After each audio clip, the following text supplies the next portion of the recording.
We're back with Overtime with Congressman Debbie Dingell down in Washington. Congressperson, let's talk about this U.S. Senate race.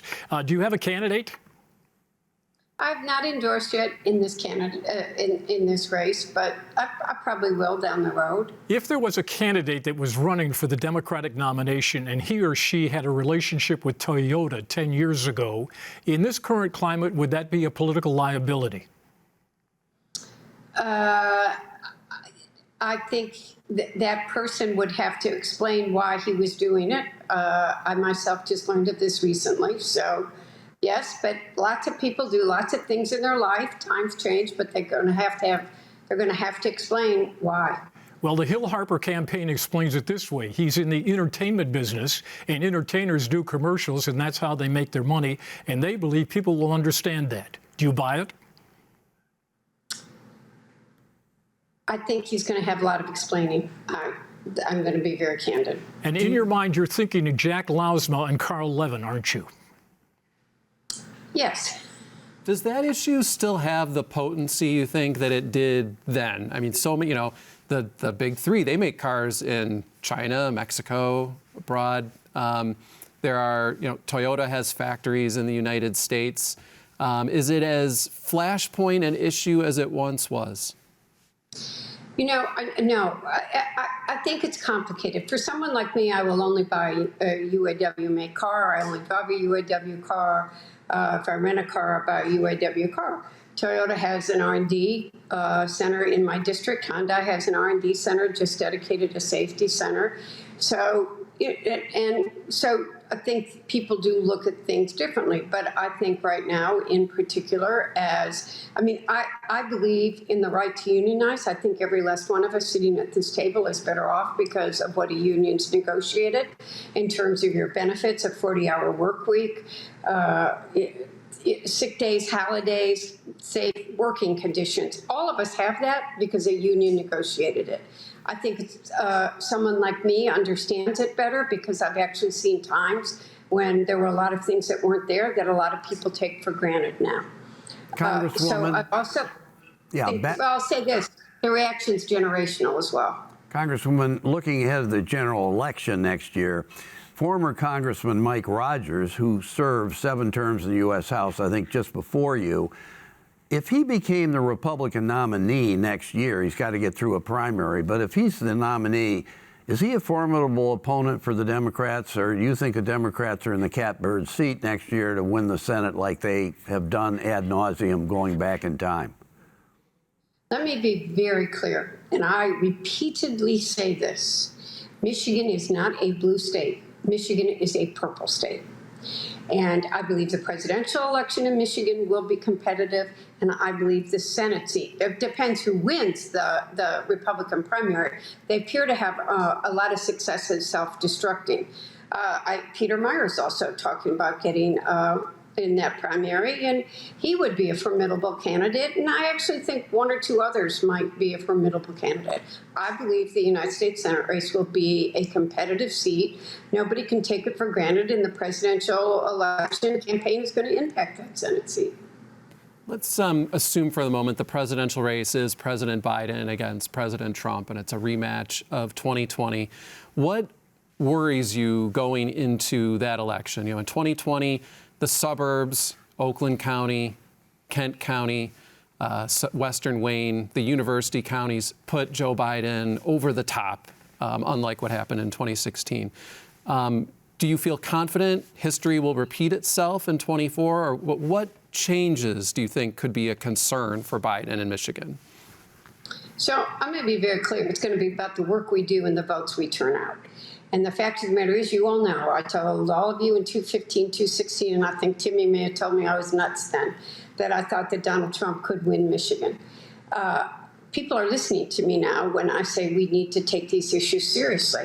Back then, I was in the union halls, and I heard him talking about trade, and Democrats did a terrible job about talking about trade. He didn't deliver on his promises, but he understood their fear and anxiety. He's doing a good job right now of trying to play to union voters' fears about electric vehicles. We're going to tell the truth. We're going to make sure that we are telling everybody about his anti-union work, his anti-union efforts, promises made and not kept. In addition to that, he's now trying to change his position on choice. We're going to remind people about who he is and what was on the ballot last time. But we're going to have to do a good job of talking about the issues, making the contrast, and turning out the votes. And that's what the election is going to come down to. When you take the union aspect out of the EV situation, though, is there a potential here for Michigan to be a loser if this turns into a referendum on EVs in the presidential election? We got to talk about why it's not either or in both. Certainly, the Republicans are trying to make it a wedge issue. That's what Donald Trump did in 2015 and 2016, and we didn't fight back. You're talking to a woman who's going to fight back. And I'm going to start with a man who says electric vehicles are going to be made 100% in China, isn't fighting to make American competitive, Michigan competitive, or fighting for the American worker. Were the Republicans being unfair by trying to make an age issue vis-a-vis the presidency and Mr. Biden? One, how old's Donald Trump? So, they're going to take every issue that they can try to use to try to win their election, and we're going to tell the truth and get the facts out there and remind voters what's at stake. This, every year we say this election is the most important election of our lifetime, and unfortunately, it seems to be escalating every 4 years. Democracy is going to be on the ballot again next year. So Well, his age is not an issue for you. Look, I know Joe Biden. You know that. I've known him for. He's been a close friend. He did John's eulogy. When I got sworn into Congress, John couldn't be there, and Joe and Jill were my family, so I wouldn't be alone. But I would not be afraid to say if I didn't think that he was okay. I have intense discussions with this man. I know how he feels, what he'll fight for, and he's going to have to show that what I see, and I do see, I don't play games and I don't lie. You all know that. He'll have to show the American people. But I think he's up to the job. Would Kamala Harris be a good president? She's the vice president. We wouldn't have somebody on the ticket that wouldn't be a good president. Do you know her at all well? Do you have confidence that she would? I actually do know her. I don't know her like I know Joe and Jill, but Joe and Jill and John and I got married at the same time.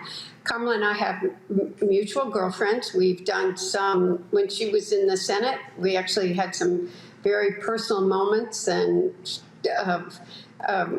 some personal stories, and I don't get to see her enough, but she trusts me, and I'll tell you this, she said to her staff, I'm not leaving Michigan until I see the whites of Debbie Dingell's eyes, because she'll tell me the truth.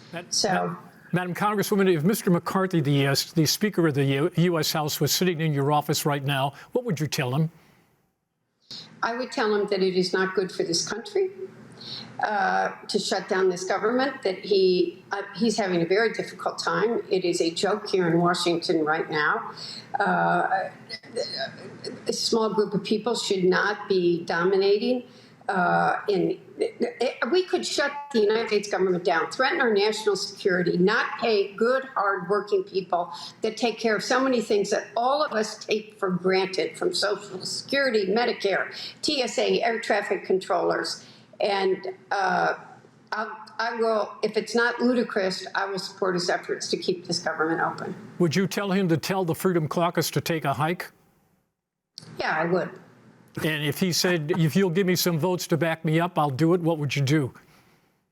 We've had a lot of discussions. I think if you bring a sane continuing resolution bill to the floor, which there are efforts to do, it will be like it was when we raised the debt ceiling. So, but you got to bring something that's sane to the floor, and what they're doing right now is not. But thankfully, I don't normally say anything good about the United States Senate. John Dingell trained me well. But I think the United States, Mitch McConnell has said that this is irresponsible and that we've got to keep the government going.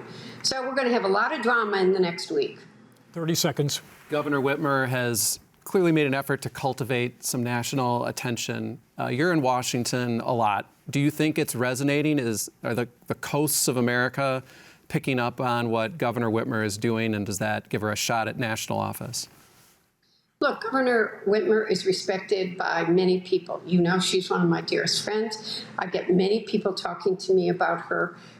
She is one of Joe Biden's co-chairs, but I know how she is respected by Californians. Speaker Pelosi has a great deal of respect. Hakeem Jeffries has a great deal of respect.